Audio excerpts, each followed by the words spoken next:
Another night of crime in Atlanta public housing.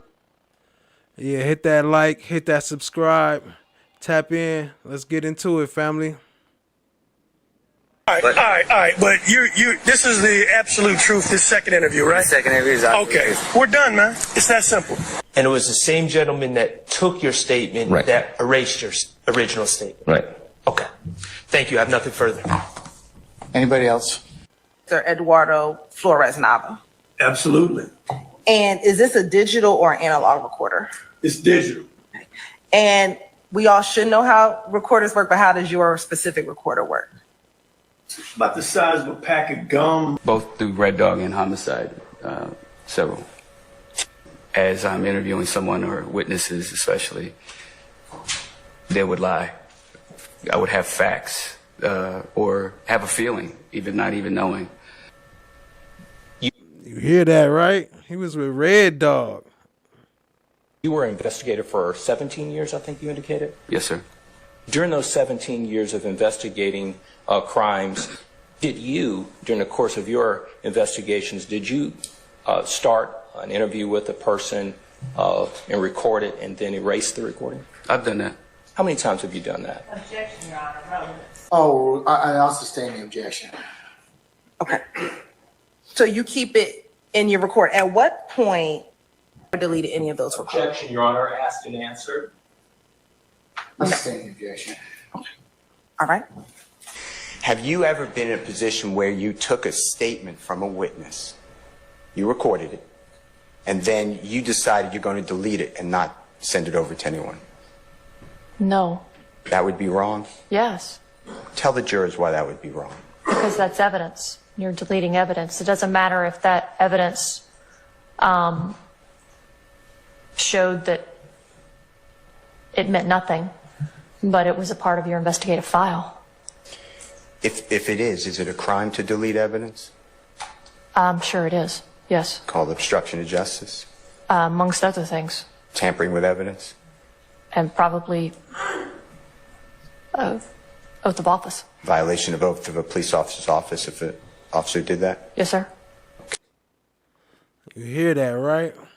Obstruction of justice, tampering with evidence. All right. Anything else anything else in that first statement that you'd like to clear up now that we're here? I want to speak on the state of Georgia. The Fulton County government is attacking my family. Did you, during the course of your investigations, did you start an interview with a person and record it and then erase the recording? I've done that. How many times have you done that? Objection, Your Honor. Relevance. Goes to credibility, Your Honor. Objection. I'll allow it. Thank you, Your Honor. He said, I've done that. I don't know.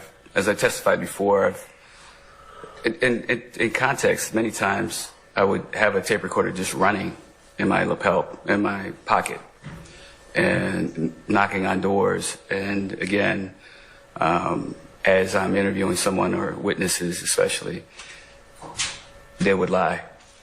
I would have facts or have a feeling, not even knowing. Cleveland Avenue. For the record, sir, what is your full name? My name is Eduardo Flaures Nava. All right, Mr. Flaures Nava, give me your date of birth, please. It's February 2nd, 1990. Okay. Now, we've been working a crime scene over here involving an officer-involved shooting. You just walked up minutes ago. Explain to me why you walked up here. The reason I walked up here was because I had word that my girlfriend's car that I had borrowed this morning might be down here in the street. All right. And we're looking over the ridge here. There's a wrecker that's loading a car on. Is that Nissan Altima, burgundy in color, the car that your girlfriend allowed you to use today? That is the car. All right. Can you tell me anything about the car? Anything specifically on how it may have arrived up here? The only way I can think of is that we were... Who'd you give the car to? That's all I want to know. I did not give the car personally to anybody. Okay, well... You see how he cut him off, though? If you investigating somebody, how you just gonna ask them a question and then cut them off and say, who'd you get the car to? That's all I want to know. trying to guide. That's called guiding the direction of the conversation. And then he gonna erase it, the first one. Who did you allow to get your car? Brian, my friend. He's the one that pointed me this direction. He's the one that had pretty much me here thinking that I was just going to grab. Okay, listen to me. Listen to what I'm saying. Brian has told us that some guy asked to borrow the car. You let him borrow the car. If we keep going around this circle, we're going to have a long night. And where's Ryan's interview? What happened to Ryan's interview? Why we only got this one? Ain't they saying it's another one? So that's even more missing. Let's have a short night. I'd like to go home and get a cold Peroni later on, after this is all over. So tell me and describe the person, if it's true, you lent the car to. Right. That's all I want, so we can let you go. I don't want to interrogate you and do the hot lamps and all that shit. Right. Let's get it done now, brother. Right. I got pointed this direction. I was lost. I actually do not know any of these freaks' names whatsoever. I buy that. Right. And he was pointing me directions. I trusted him with the car. He said, "Can I borrow your car?" Yeah. I let him borrow the car. Brian. You let Brian borrow. Where are you when you let Brian borrow your car? I have just exited the door at what direction that the officer took. Now, Sergeant Swartz just took you down to 2233 Macon Drive. Is that where you were when your car disappeared? That's where I was when I was disappeared. I was in the car. Who did you give the keys to? Brian. You gave them to Brian. Do you know who Brian gave the keys to?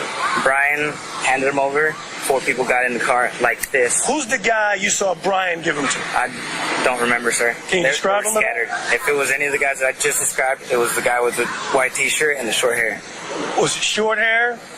It was short hair. Shorter than mine or short as mine? It was probably as short as yours. Okay. And if anything, what do you do now after the car's been lent out? I think about it. Who asked to get the car? Brian. Okay. And he turns around to me and he says, "It's cool. It's cool to let this guy borrow the car." Did you know where he was going with the car? No, but whenever 4 black people jump in my car in the middle of Atlanta where I don't know where... He said whenever 4 black people jump in my car in the middle of Atlanta. Sound like he was saying it was stolen, right? How they get back to saying he borrowed it. But what happened was, I believe, he lent it out in exchange for some drugs. He lent it out for a little hit of that, whatever they was smoking. And that's what happened with the car. Matt, I don't think So how many black people got in your car to let this guy borrow the car? Did you know where he was going with the car? No, but whenever 4 black people jump in my car in the middle of Atlanta where I don't know where I'm at, I don't think So how many black people got in your car initially? There were 4. You saw 4 get in your car? Yes, there were 4. Okay, they were all males? They were all males. Okay, 4 black males.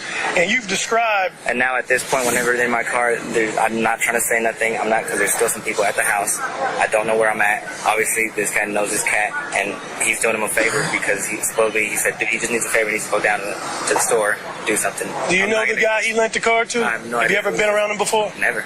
Okay, all right. Anything else anything else in that first statement that you'd like to clear up now that we're here? Yes. You been around him before? Never. Okay, all right. Anything else in that first statement that you'd like to clear up now that we're here? Yes, Anything else? That the gas station was just somewhere where he was looping me around, saying that we might find it. So you never went in a gas station? Never went in a gas station. You only went to 2233 Macon? Right. After that, from the gas station, he pointed me to 223 Macon, pulled up, got out of the car. He started talking to him. I kept to myself because I don't know these cats. Did you see any firearms at all during this exchange of the vehicle? I did not. If I would have probably seen some firearms, I would have told him from those 20 minutes that we sat there waiting for the car to get back, I would have told him, look, fuck that. Why is there cops rolling by this house now? Okay. It wasn't but 4 or 5 minutes after that the cops were just barreling down that road. Gotcha. And the guys that were there didn't say nothing, but they had this look in their eye like, you know, and they looked at each other, and to me it was just like a gut feeling. That So what prompted you to leave to come up here to Old Hateville? Someone rolled by and said, "What the fuck happened? Something just happened. They got the whole road blocked off, blah, blah." And then they started honking at them. They left, and I said, "What?" And then they started calling. They're like, hold on, we don't know about this. And they just said, like, yo, we have no idea if it's even our people or what. Okay, you came up to investigate. You see your girlfriend's car that was just right. I was walking and I couldn't find my way all the way up here because every cop that I saw, the only way I could find it is follow cop lights. Okay, and that's how I got here. Right. I just want your buddy. Right. And since I was here, the only reason I was saying that is because he said, look, we went to the gas station, and I'm like, look, I don't want you to get your buddies in trouble, or I don't know what kind of connection you got down here. I'm going to tell them that we were at the gas station, this is what happened, and we left. All right. But this is the absolute truth, this second interview, right? The second interview is okay. We're done. He said second interview, right? So what happened to the first interview? That's what Steele kept asking in court. Like, if you saying second interview, that means it was a first interview. So what happened to the first interview? You had to erase it. Man, it's that simple. All right, ending time is all right. All right. But this is the absolute truth. This second interview, right? The second interview is okay. We're done, man. It's that simple. All right, ending time is 2:32 in the p.m. 9/11/2013. And was that the entirety of your interview with Mr. And I said Nava Flaures incorrectly, Mr. Flaures Nava? Yes, ma'am, it was.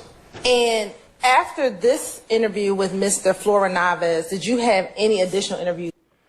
She said his name wrong, corrected herself, and then said his name wrong right after that. With him? I did not. Okay. And was this your only recorded interview with him? Absolutely.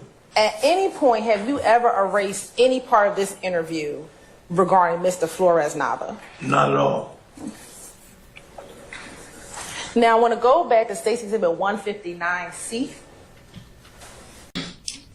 To your recollection, when you arrived at the scene where the car was, did you observe any individuals lying on the ground? Did you see anyone who had been shot? I did not see a person that had been shot. I'd seen a lot of blood.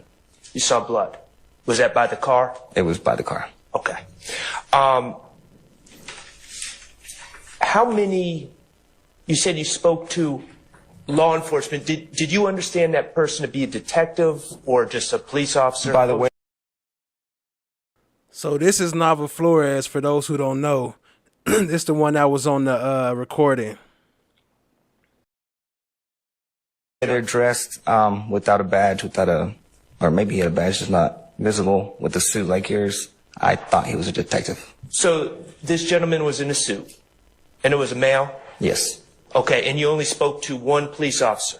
I believe there was more than one. That you spoke to? I believe so. Okay. The gentleman in the suit, is that the person who erased your original statement from their recorder? Yes. Okay. And I know that you said that you don't recall that gentleman's name. Right. Okay. Do you recall what that gentleman looked like? No. Do you recall the race of that gentleman? I believe he was black. Okay. You said he was African American? Yes. Okay. Was there anything else you recall about the way that gentleman looked? The gentleman that erased your original statement? Do not recollect how he looked. Was there any other law enforcement, to your recollection, that recorded any statements? On that day? Yes. No. So it was just one? I believe so. Unless the camera that was there before asking questions, that was part of the news, but it was briefly 2 seconds before the detective got to me and crossed me over the yellow line. And it was the same gentleman that took your statement that erased your original statement? Right. Okay. Thank you. I have nothing further. Anybody else? But see, you can't go just off his statement because he was obviously lying. If you listen to his recording and then listen to his testimony, it really wasn't lining up. So some of the stuff he was saying was obviously a lie. So you can't go just off that. But if you go off Detective Quinn saying that this is the second statement, and is there anything that's different from the first statement, or did we got everything clear different from the first statement? He's explaining that they had two statements. So either way, he wrong.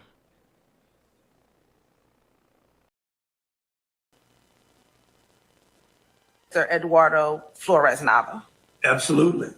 And is this a digital or analog recorder? It's digital. And we all should know how recorders work, but how does your specific recorder work? about the size of a pack of gum. For ages, I've kept it right in my lapel pocket. And because of Georgia law, it's surreptitious. It's a secret that it's there. I never show anyone my pocket recorder. Georgia law says we're a one-party state. I observe that. And what does that mean? What's your understanding? The only party needs to know that. Calls for the witness to speak about the law. Oh, I'll sustain the objection. Okay.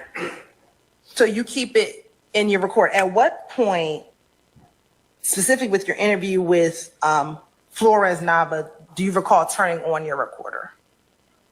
Before I spoke to him, my recorder was on. I never let anyone know that I've activated. I have to actually push the button or record. I'm real good at slipping it back in, then I begin my interviews. But I never do anything where I'm holding out like a microphone. I don't want anyone to know. I want free and unfettered testimony. Quinn, good afternoon. But he just told Nava Flaures that he was going to record again. How are you? I'm great. How are you, sir?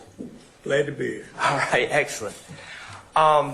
Just want to follow up on something that you said minutes ago about destroying evidence. I don't have the transcript. I just have my notes. Okay. My notes indicate that you said it's a problem if it is exculpatory evidence or evidence that could set someone free. That's what I said, yes. Okay, that's accurate for what you said? Give or take, yeah. Okay. And that would be illegal. I would say so. And that would also violate police protocol? If it was information that was going to set someone free, those are the key words. Tapes can, or written testimony that's going to set someone free is important. That's why it has to be preserved. What about other statements or recordings that wouldn't necessarily set someone free? Would be destroying those recordings still be destroying evidence? I mean, I don't know because I don't have that. I've never had that situation. I know of detectives that will record things and then reduce it to writing when they get back and they don't use the recording. I've seen that. Me personally, I can speak for me, I turn over everything. But I'm not, that's not the hard and fast rule. But the hard and fast rule is any information that's going to set a person free, you can't destroy that. What about a statement that's taken from a witness that you determined to be a lie? What is the appropriate thing to do in that circumstance? So what kind of statement? You talking about audio, written? Audio. Audio, I mean, that's open to the detective or whoever law enforcement official is holding that information. Is that true? If you delete an audio recording of a witness statement, ain't that tampering with evidence? How's the defense going to use it? How are they going to defend themselves against that? I can only speak for me, and as my practice, I don't. So your testimony is, I understand you're speaking for you. That's all I can do. But as far as protocols and legality, you're not aware of any laws or protocols, APD, standard operating procedures, that would prevent the destruction of an audio statement if the detective determined it to be a lie? Me personally, I can only speak for me. I don't know the city policy word for word. David Quinn Jr., homicide detective, working 19 years in that field, I never destroy anything. I can't speak for other detectives. I don't know the rules. I don't know all the rules for APD. Okay. You did take a statement, a recorded statement with your lapel recorder from Mr. Nava Flaures on 9/11/13, correct? I did. And in preparation of your testimony and from days ago and also today, yes, sir. You reviewed that recording, correct? I did. And you would agree that at 3 minutes and 36 seconds of this recording, or anywhere on the recording, there's reference to a first statement, and if Mr. Nava Flaures wants to clear anything else up from the first statement he gave. I remember that well. Okay, and you would agree that there's, that clearly establishes that there were in fact 2 statements given. Okay, only one given to me. I can't speak to whoever that law enforcement official was that Nava Flaures spoke with.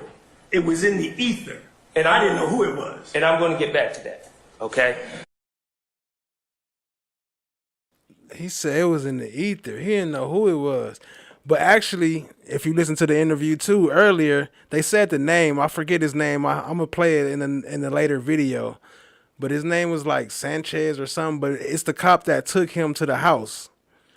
But I don't know if that counted as a statement, and that wasn't on the recorder, so that's different, I guess. So your testimony today is that you only took one statement from Mr. Nava Flaures. Yes, and a second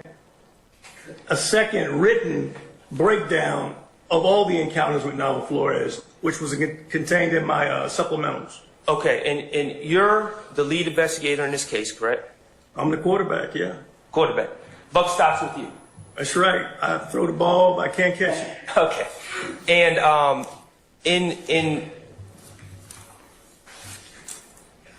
you acknowledge the importance of police reports for memorializing facts that are learned at the time, correct? Yes, I also acknowledge that it's not an exact science either.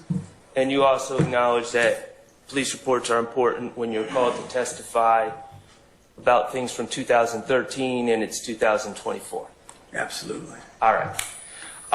You wrote a 3-page incident report regarding this case, correct? I don't remember how many pages. But you wrote an incident report?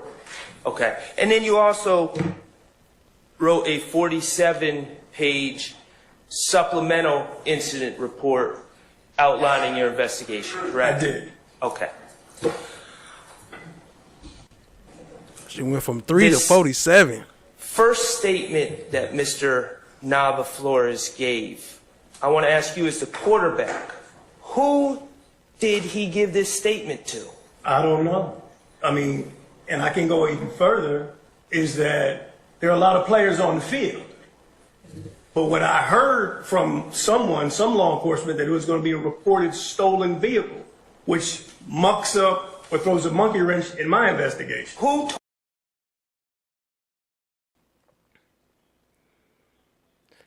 He said what I had heard was he heard a nigga on the stand talk about what I had heard was, and how is that gonna throw a monkey wrench in this investigation? The stolen vehicle, like, ain't you just there to take a statement? How does a stolen vehicle, like, how does that affect the story, and why is that such a big deal? Told you that information that there was. I don't know. It was in the ether. This is in the fog of investigation. Lions, tigers, and bears on mine. That's what was going on out there. And it was something happening. It was something happening out there where it was going to be a reported stolen car with that crashed up car at 126 Cleveland. So I said, when I got up on the hill, I'm like, I need to hear nothing but truth. I don't care whatever he told. It was a litany of law enforcement out there. Okay. Again, the fog of the game. Okay, but the fog didn't make that statement, did it? I don't know who made it. Okay. It was a person. Exactly. And I'm asking you who that person was. I don't know. Okay. Is it in your 47-page report, does it indicate to you who gave you that information? Not at all. Basis. Sustained. Do you have a officers and detectives? You're not the only one with a recording device, are you? I don't know. There are people out there, but I don't know what they carry. I don't know how they record information. Okay. Do you have a recording from this initial statement given by Mr. Nava Flaures? I do not. Do you have an APD? Yes, sir. Can I say this? Yes. I don't know if it was recorded or was it just a verbal statement. Because verbal statements are statements just like recorded statements. Technology has not changed facts or information. And as far as APD, they also have what's known as written statement forms, correct? Where witnesses can write down a statement. They have that as well. But you can write a statement on a paper plate. I mean, it doesn't have to be on anything in particular. It doesn't have to- there's no ceremony to a statement. Do you have a paper plate with Mr. Nava Flaures' statement, original statement written on it? Not on this case, but in my career, working 19 years, somebody did write me a statement on a paper plate. That's all we had back in 2001. Pimpin' Quinn got that swag, don't he? He know how to respond to them answers. He make you believe him if you didn't know he was a liar. If you want a literal example. Well, I'm just focusing on this case. So you do not have a paper plate with Mr. Nava Flaures' statement written on it? What about a written statement form used by APD? Do you have a written statement form with Mr. Nava Flaures' original statement? I do not.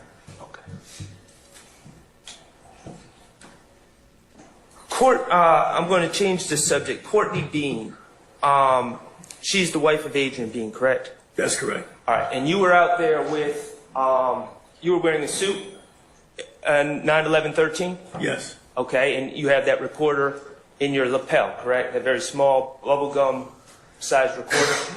I don't chew bubble gum, but yes. What did you say it was the size of? A package of gum. Package of gum, thank you. So you had that with you on that date, correct? I did. And you encountered Courtney Bean at 2233 Macon Drive that afternoon? I did. And you had a conversation with her, correct? That's correct. Did you record that conversation? Nope. Okay. You also had a phone conversation the next day with Courtney Bean, correct? I did. Did you record that phone conversation? I did not. Okay. Thank you. I have no further questions. And the reason you want that. Didn't he say record all this stuff though? Like they be having it recorded and they just keep it running in their pocket, going through interviews.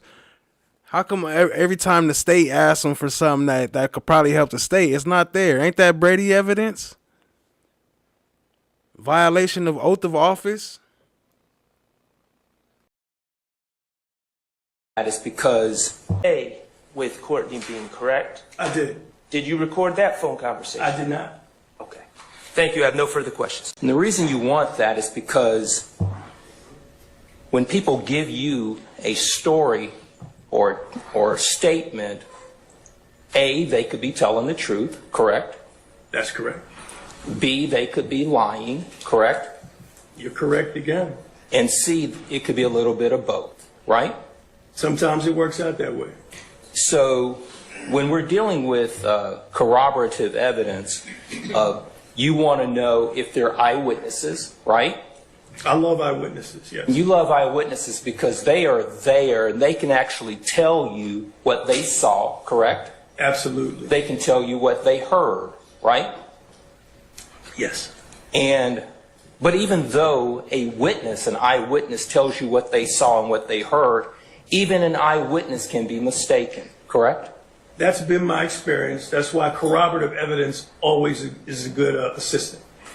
Now, when you are at the scene of a crime that's been committed, whether it be a murder, an armed robbery, an act of assault, what have you, you're going to knock on doors if you can, right? Knocking on doors is my favorite part, so I always reserve that for myself. Okay. And in addition to knocking on doors, well, let me back up. You don't investigate a case without going to the scene, correct? Not always correct. I've worked hundreds of cold cases where I didn't go to the scene. Okay. Let's talk about active cases that are under investigation that haven't gone cold. You get the phone call, you've been assigned, however the assignment, the wheel goes, and it's now your case. Yes, sir. You get that case, you will generally, when we're talking about armed robberies and murders and things of that nature, you're going to go out to the scene, correct? I'll make my best effort to get to that scene, yes.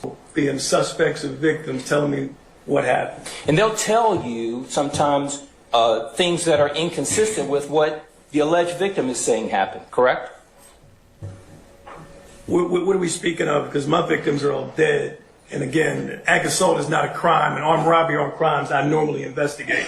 I'm just trying to understand where you're coming from. Well, I mean, if you believe that a person was robbed and that person is not dead, then that's going to be an alleged victim, correct? That's correct. Okay. So the person. See how you gotta twist and pull just to get the truth out of them? Like, that's crazy. Like, ain't y'all cops? It shouldn't be this hard for y'all to just admit the truth, but they be twisting and pulling and hiding. Anyway, I appreciate y'all for being here. Hit the like, hit the subscribe so we can see a new name pop up top. Thank y'all for tapping in. It's not going to be too long today. It's kind of a short one. We about halfway through. But yeah, we got some more of the violations of the oath of office. Hit the like, hit the share. Appreciate it. Let's go, fam. That you have in the interview room might give you a different version of events than what the alleged victim says happened, right? That happens. Okay. Now, conduct any investigations in Jonesboro South Apartments? I've had both through Red Dog and Homicide, several.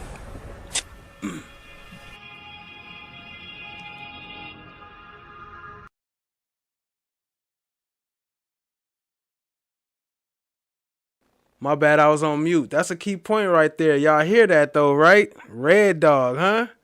Through Red Dog? Y'all know about Red Dog, don't you? You were investigated for 17 years, I think you indicated? Yes, sir. During those 17 years of investigating... several. That happens. Okay. Now, conduct any investigations in Jonesboro South Apartments? I've had both through Red Dog and Homicide, several. You were investigated for 17 years, I think you indicated? Yes, sir. During those 17 years of investigating... Julie Horn says, who is Red Dog? For those who don't know, Red Dog was a group of police, like basically a gang, that was back in the days that they the ones that called BMF and all that, but they was a dirty organization of cops that was robbing, stealing. They got caught. They got proved they was dirty. The information is out there. A bunch of dirty cops from Atlanta that got caught up and got closed down. That's who Red Dog is. Thank you for asking. Crimes. Did you have an occasion to interview witnesses? I did. Did you have an occasion to get statements from those witnesses? Yes. Did you, during the course of your investigations, did you start an interview with a...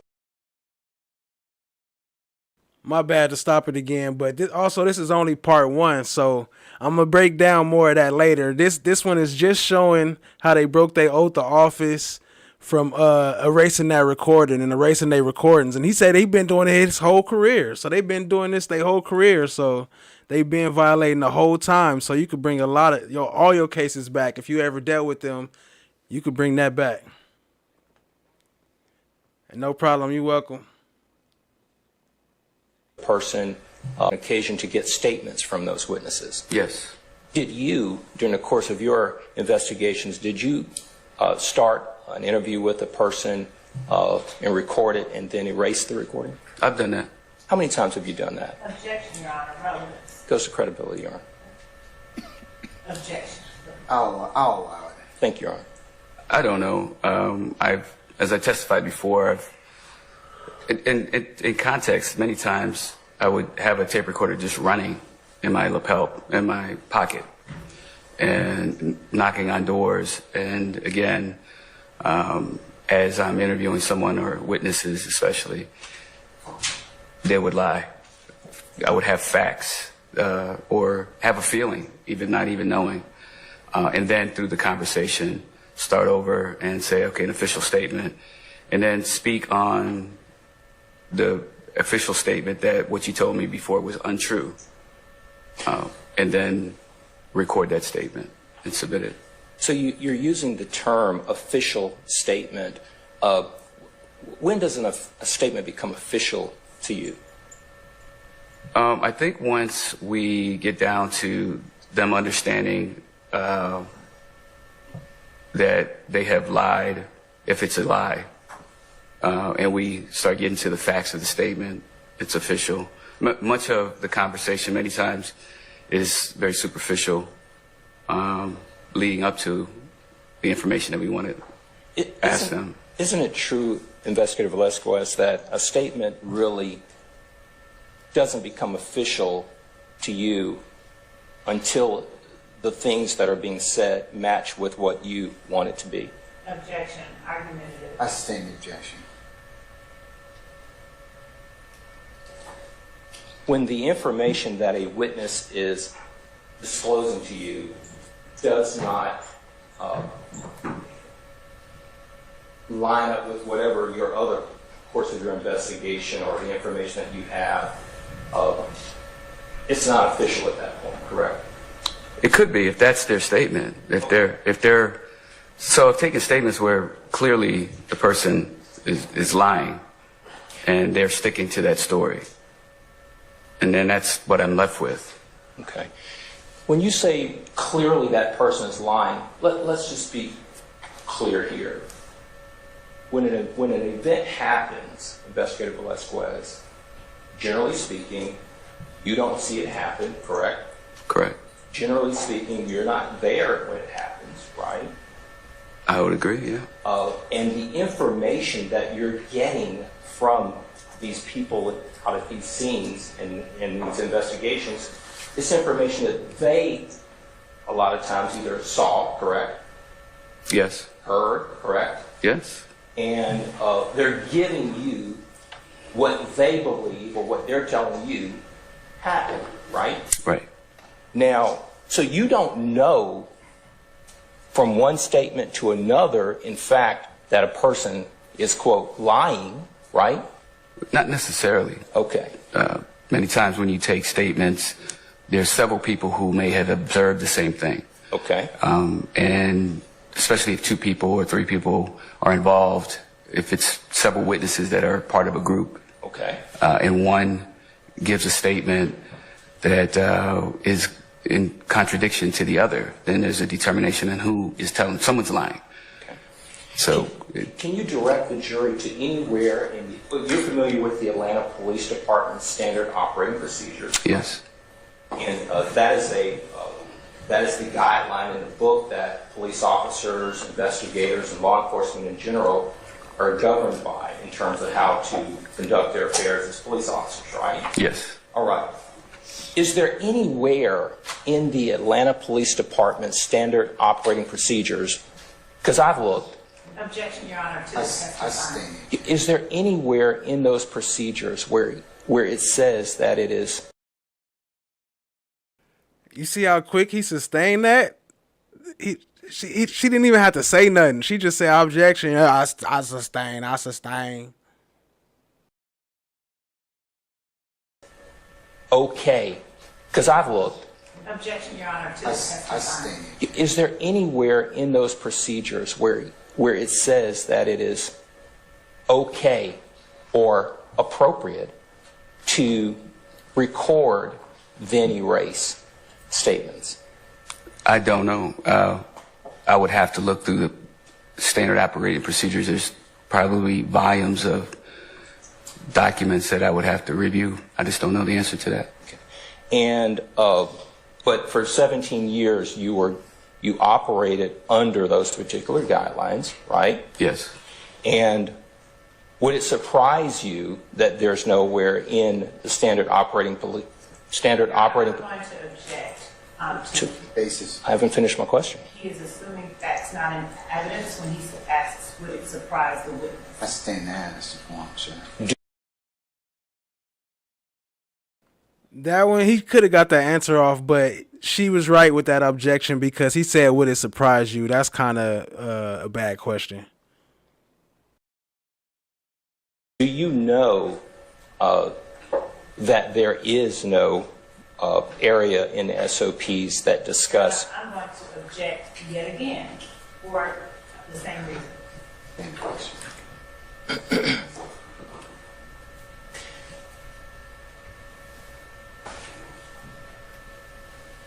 Do you know if there is any area in the standard operating procedures that discuss statements, to how statements are to be obtained by police officers and investigators? I know that there is an area that covers when to take a statement, to gather information of an incident. Generally speaking, my experience with reading SOPs they're very general of what you should do in a certain circumstance if there is a witness. So as we know, SOP, standard operating procedure, as we know, tampering with evidence is in the standard operating procedure. So he's lying when he's saying he don't know about it, like he never read it, because it's all in there. We already know. Thanks for tapping in, fam. Hit the like button. Take a statement and then decide whether it's videotape statement, audio statement, written statement. But most SOPs are very general in nature and don't really dial into very much specifics. And as you're thinking and recalling back to the area that you just testified to in terms of statements, you know that in that area that you just thought of, there's no... I'm going to object to assuming facts not in evidence when... I stand the objection. No further questions. Thank you, Your Honor. Thank you. Thank you. Anybody else? Experience, in your time as a detective, you have erased statements before, correct? Yes. Okay. I'm going to object to the questions concerning... Of course she gonna object. It's days of our lives. You have erased statements before, correct? Yes. Okay. I'm going to object to the questions concerning as relevance. I'm gonna overrule the objection. Now, as part of your duties as an investigator, you also write reports, correct? Correct. And reports are, the purpose of the reports are to accurately memorialize what's been done in a case, correct? Correct. Okay. In these situations where you've written reports and also have erased a witness's statement, do you note in your report that you erased the statement? No, what I would note in my report is that he lied and then admitted to lying the first time we spoke. That's a good question he asked right there. You know what he asked him? Do you note it in there? You know why he don't? Because if he did, then it would be proven that he erased evidence.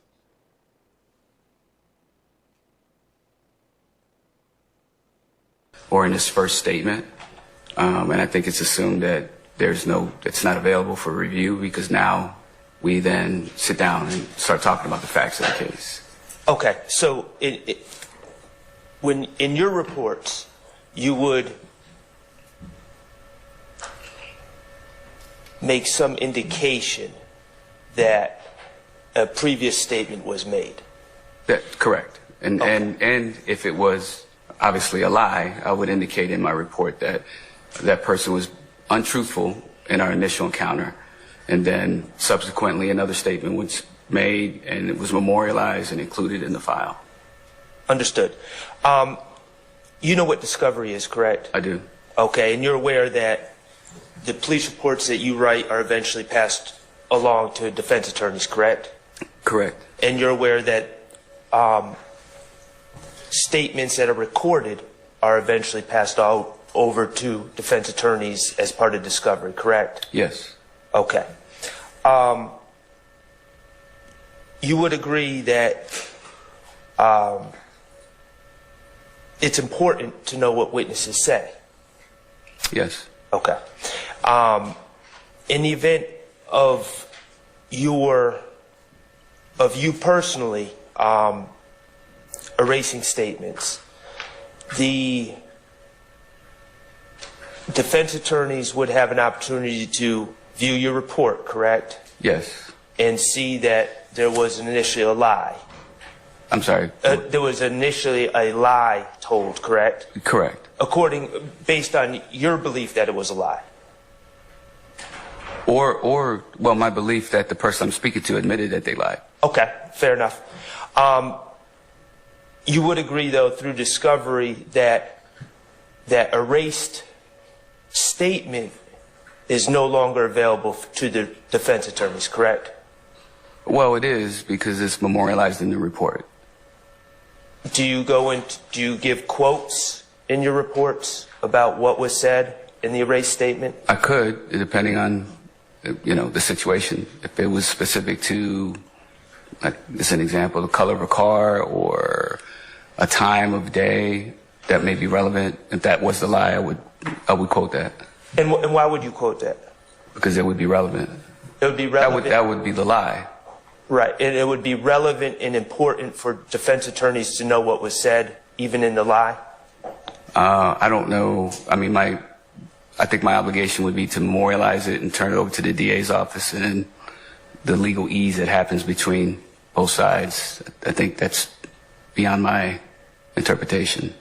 But you do view it as your obligation to at least memorialize it? Yes. Okay, thank you. Nothing further. Any further questions?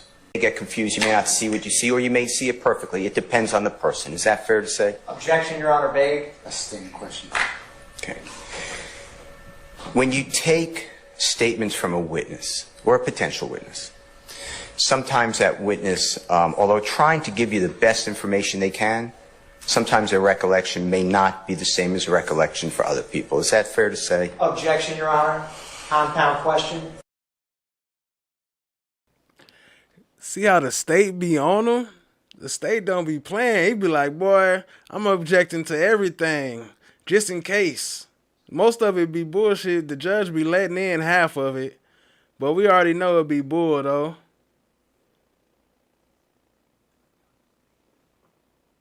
That wasn't compound. I'll sustain. You can rephrase, Mr. Steele.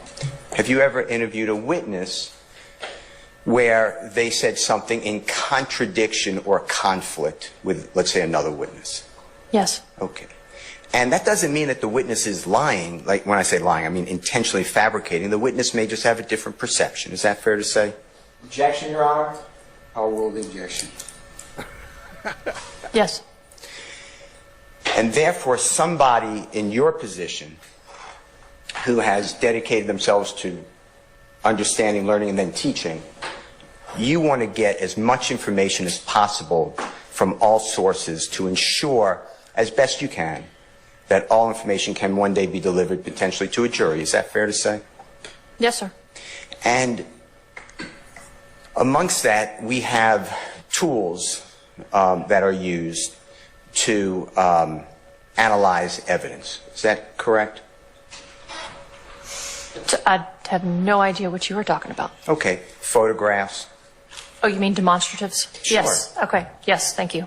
No, that's fine. Fingerprint analysis. Okay, so you're getting into expert testimony, yes. Sure. I mean, these are things that the criminal justice system as a whole can use. Defense lawyers can use it, prosecutors can use it, police can use it, judges can use it, to try to get information from a scene. Is that fair to say? Objection, Your Honor. Basis. Compound and testifying.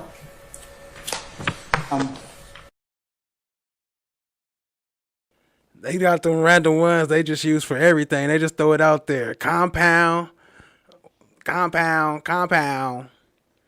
Testifying.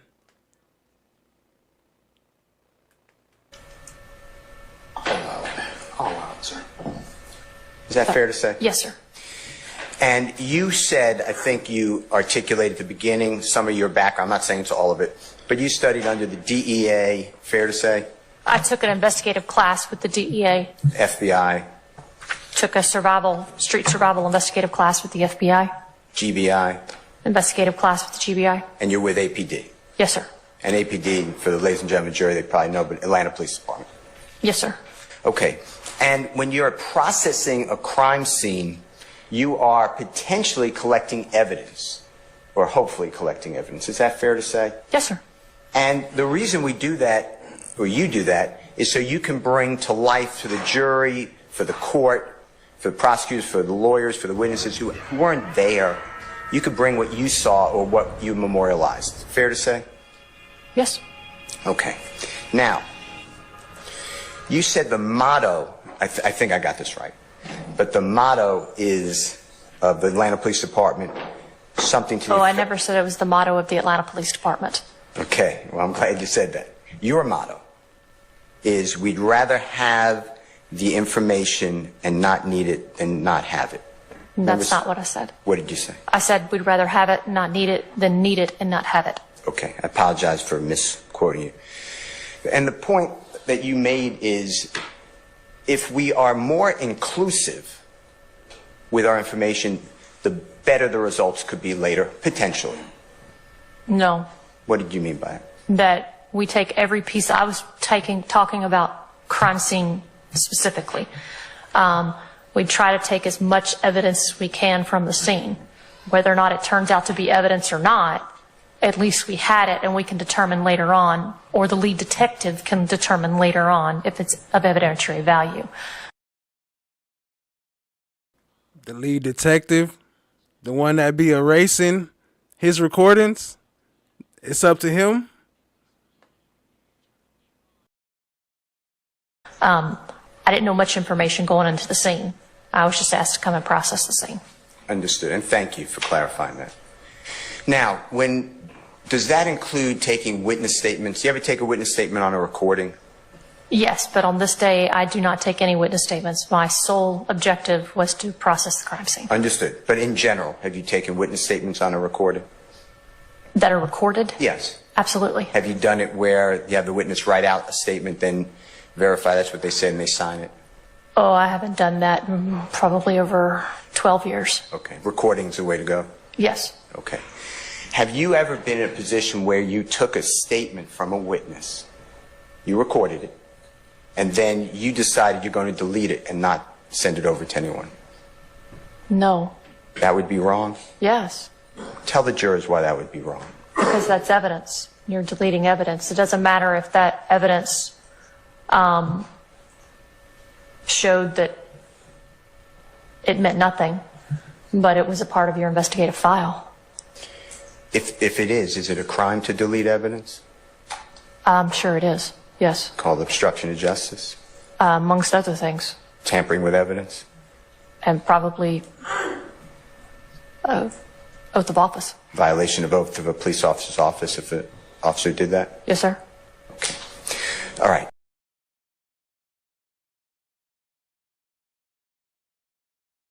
Well, well, well. Did you hear that, family? They openly admitting to violating their oath of office, tampering with evidence, obstruction of justice, prosecutorial misconduct, and a bunch of other. So that's it for that one. But I do got another bonus. You know I always got a bonus for y'all, family. I haven't done the Love versus Glanville series recently, but I got a good one for Love versus Glanville. So I'm going to go and slide that in for y'all. Appreciate y'all for being here. Hit that like, hit that subscribe, tap in, share, comment. Much love, family. One more and we up out. Has been admitted. The two videotapes are sufficient for the court's analysis at this point in time. Sir, that's your ruling. Thank you. I have nothing to add, Your Honor. And Your Honor, what happened with the Sally Port, the conversation being reinitiated by the defendant, that actually happened, and we have the proof here to show it to the court. Well, based upon what you've argued so far, and that in this particular circumstance, this court's of the opinion that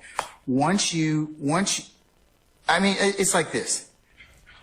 Once you initiate your right, or you revoke your right to be examined and have counsel, and to have counsel present at that point in time, the courts are very, let's just say, cautious about reinitiation at that point in time. And at that, you all present. So real quick, so you can know what they talking about. They talking about Yak Gotti and his interview with the police with Officer Thorne, and then he requested to have his lawyer. So then the interview ended, but then they went out, smoked a cigarette or something, went to eat or some shit, came back in, and then they started talking again. So she trying to argue that they still get to come in, and what they saying is it can't come in because he asked for his lawyer before whatever he said in that interview, that interrogation. Appreciate y'all for being here. Much love, family. Presented to me what was the salient point of this particular issue is. So if I believe at this point in time that he's invoked unequivocally his right to counsel at this point in time, the questioning is supposed to stop. You're not supposed to go out and get cigarettes and do everything else. It's supposed to stop. I mean, that's this court's opinion. So, and that's my ruling. And Your Honor, the thing is that, Your Honor, we did not. You're arguing with me now, Ms.love. So can we stop at this point in time? Your Honor. If you have other evidence independent of this, I'll consider it at the appropriate time. And we do, and that is what I was asking. So if the court will permit me to actually introduce the evidence that we have, as the court in State versus Paldo 309 Georgia 130, where it says a suspect who asks for a lawyer at any time during a custodial interrogation may not be subjected to further questioning until the suspect reinitiates the conversation. And in that, they are citing Dozier versus the State 306 Georgia at 35. Your Honor, Edwards versus Arizona. And Your Honor, this is a 2020 Georgia Supreme Court case where it specifically says that a suspect who asks for a lawyer at any time during a custodial interrogation may not be subjected to further questioning, as the court has said, by law enforcement until an attorney has been made available or until the suspect reinitiates the conversation. Your Honor, at some point, Your Honor, I'm sorry, I'm talking, Your Honor, and I don't know why I am being interrupted. I will not stop. Hey. I was speaking. Ms.love.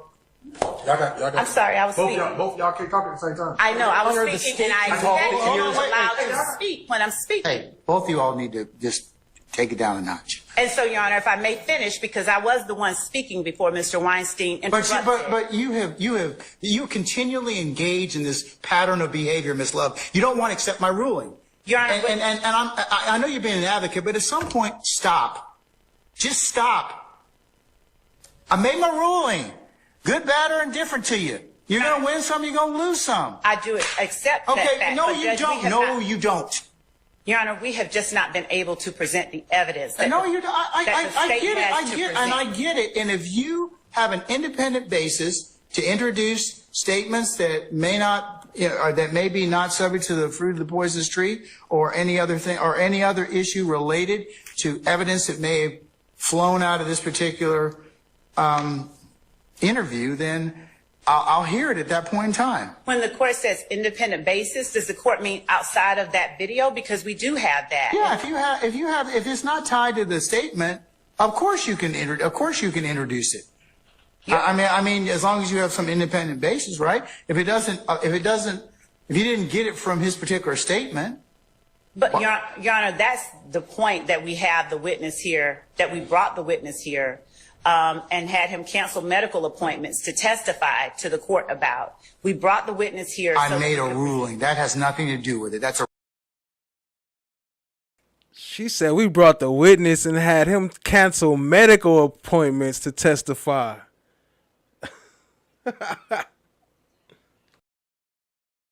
Red herring, and you know it. No, Your Honor, I was saying that we were ready to present evidence, and the court is not allowing us to present the evidence. That's all that I'm saying. We have the burden of proof, and we haven't even been able to present the evidence that we have. We only, for the sake of ease, allowed the court to introduce the statements that the defendant made as states 1 and 2 to help Mr. Weinstein play the portion that he wanted to talk about. We didn't even get a chance to play or to have the evidence that the state has ready for presentation to the court to be presented.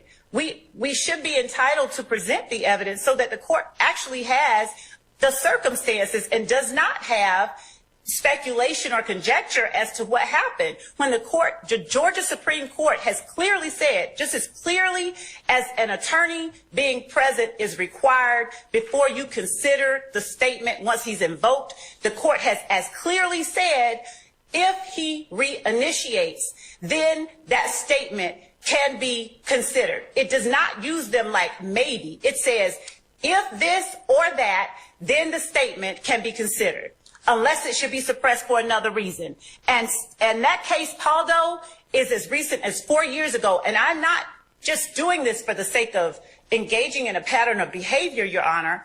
I am standing here emphatically asking that the court allow the state to present its evidence so that the court can make a ruling based on the evidence and not on the assertion by one party or the other as to what should or could be done. We have evidence that I believe that the state is entitled to present and the court is entitled to hear in the form of testimony. And I understand that Mr. Weinstein wants us to hurry it along and not hear Detective Thorpe because that might be an adverse position or evidence to his client's position. But we are simply asking that the court allow us the opportunity to present the evidence and to not hold it against the state that I am asking this, that the court allow us to present evidence that this statement was made voluntarily and that the fact that he ceased it but then reinitiated it is something that the court should consider. And Your Honor, I don't like. See how hard they be fighting for bullshit though? Like she knows she wrong. She know that it ain't supposed to be in there, but they'll sit there and argue all day for it. Like, and he just let them talk and talk. Earlier, I got some other clips I'm gonna put in there, but when Steele be talking, all right, Weinstein, I made my ruling. Have a seat, sir. Have a seat, sir. Drawing the court's ire. It's, quite disturbing. But I cannot in good faith not present evidence when we have a whole burden of proof to show the court that it was made freely and voluntarily. And when the evidence that we have is sitting right outside the courtroom. And the court's whole purpose for having these hearings is to determine the truth and to decide what is fair. And without hearing from Detective Thorpe, I don't know how the court can discern what the truth of the matter is, hearing only a portion of a recording and not hearing from the people who were actually standing there talking to and listening to the defendant. Unless without hearing Detective Thorpe, the court... Look, Weinstein getting hot. Like, how he just let you keep talking? Like, can I speak? ...is making a credibility judgment before even hearing what he has to say. May I please speak? Please. May I please speak? Okay. And, Your Honor, Are you finished, madam? I was not, Your Honor. I was not. Your Honor, Hold up. You got 30 more seconds. Wrap it up. And, Your Honor, I'd ask again the court for the opportunities for the state to be able to present evidence so that the state can meet its burden and not have the court make any kind of ruling based on really partial pieces when the court does not have a totality of the circumstances as a part of the record for the court to consider. So I would ask the court in earnest to allow us to at least present the testimony of Detective Thorpe, if not today. I don't mind doing it. I said in my email to the court and to counsel that we can do this closer in time because he does have or did have that appointment closer in time to when this matter will be right. But, Your Honor, I implore the court to allow us to actually present the evidence that we have to present. I appreciate, Your Honor, giving me the moment to speak. Thank you. Your Honor, I apologize for interrupting the state earlier, but the state can talk the ears off a donkey. This continued filibustering has got to stop so that opposing counsel can speak. Your rulings at some point have got to present the evidence that we have to present. I appreciate, Your Honor, giving me the moment to speak. Thank you. My bad. Your Honor, I apologize for interrupting the state earlier, but the state can talk the ears off a donkey. This continued filibustering has got to stop so that opposing counsel can speak. Your rulings at some point have got to be final, Your Honor. Whether you hear from Detective Thorpe or not is irrelevant. He requested his lawyer. He invoked his right to not speak anymore. And I don't care what schmoozing Detective Thorpe did out at the Sally Port, taking my client off camera.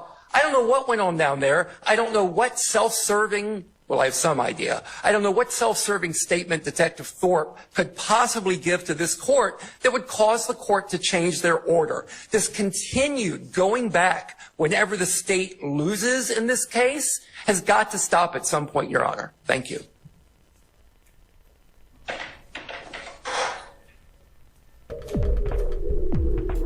What to say? What to say? What to say? What to say? What to say?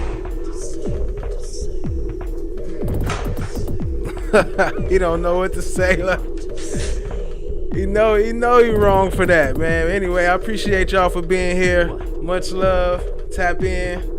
I don't know why she able to talk at the podium. Shout out to Chan, My Black is Golden. Shout out to Julie Horn. Shout out to all y'all for tapping in. Appreciate you for being here. Much love, family. Share it, like it, subscribe. And we out. What to say?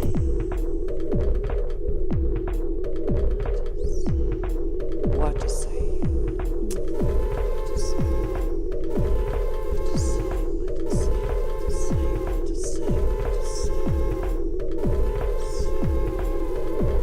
Much love, family.